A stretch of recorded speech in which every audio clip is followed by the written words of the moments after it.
What is this piece of silver I found after my grandfather passed away in a random box? About 1 by 2 inches. I was always curious what this was. It has a rampant lion with GB or BG shield, and the back is completely blank with nothing on it. Any ideas?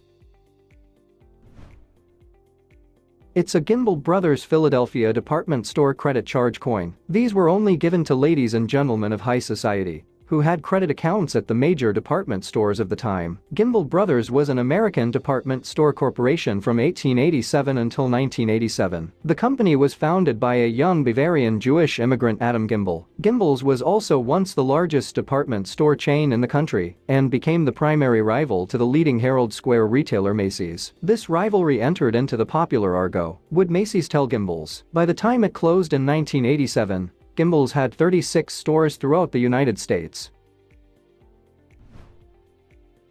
What is this weird scissor with stray bits and some kind of clamps found in a estate sale? It looks old and I think made out of brass and steel. A very similar device was used when I got my passport to cut out the photo. Any ideas?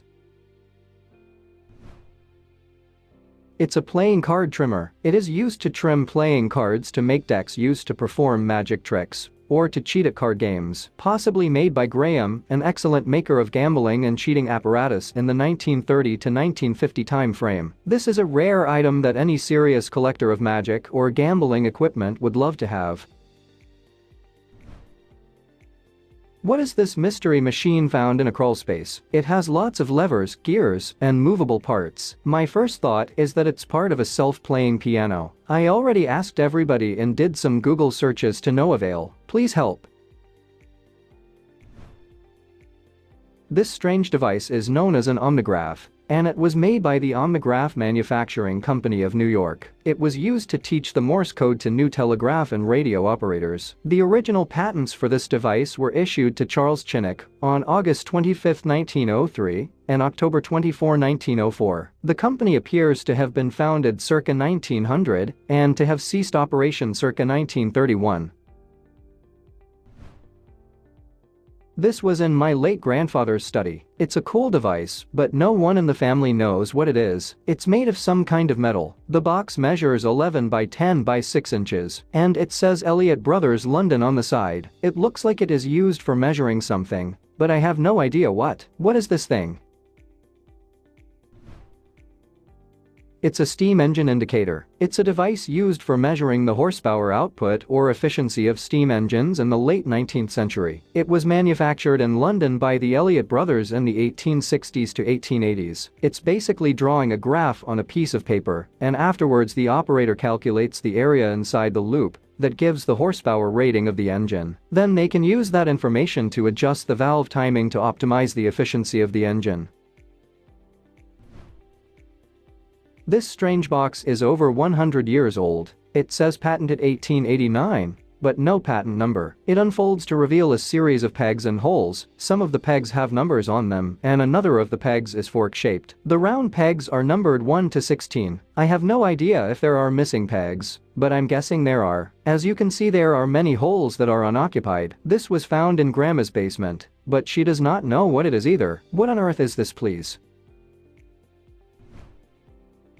That's a Singer sewing machine puzzle box. It used to contain a collection of sewing machine accessories produced by the Singer Manufacturing Company during the 19th and 20th centuries. At the time they were called style boxes and were numbered consecutively from style 1 to 14 as newer versions evolved from older ones. What is this thing I found in my grandmother's house? The main bauble seems to be hollow and the stick is lined like a ruler. The little loops seem to be weights with numbers printed onto them and fit quite nicely onto the bottom part under the bauble. Some kind of temperature gauge maybe. Any ideas?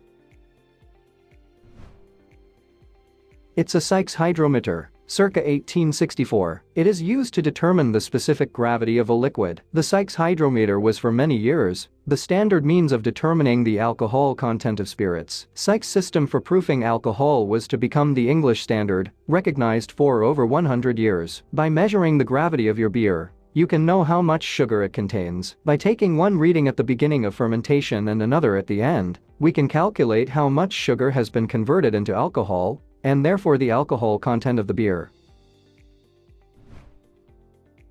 What is this weird glass ball suspended by screws in a metal frame? The object is around 25 centimeters in height, and the glass ball within is roughly 18 to 20 centimeters in diameter. The frame, while looking fairly gold in the photo, is more of a bronze color. The glass ball is rotatable and I believe can be removed from the metal structure if the correct tools are used. What is this thing for?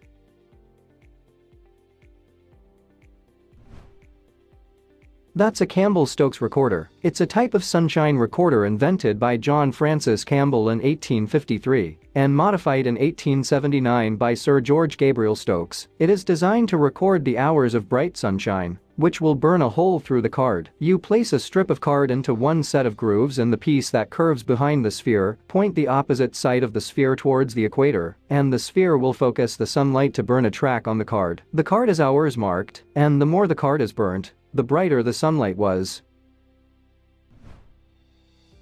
What is this Art Nouveau style hook made of silver? It's from Germany around the 1920s. It's around 23 centimeters long, and it came from a family of doctors, so possibly a medical tool of some sort. Any ideas?